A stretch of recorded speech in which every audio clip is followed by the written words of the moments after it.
Hello, in this video I'm gonna show you how to adjust your FPS settings at Rocket League Sideswipe.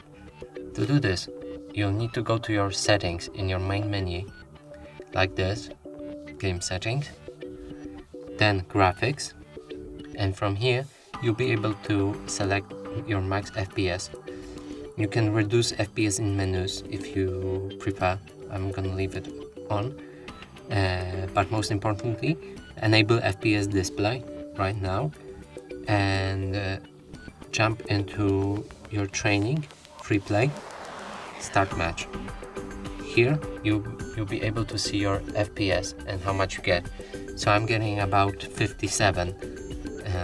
So actually, to kind of improve my performance, I can cap it to 55 and I shouldn't see that much of a difference. So I'm just gonna do that, and it's 55 like this.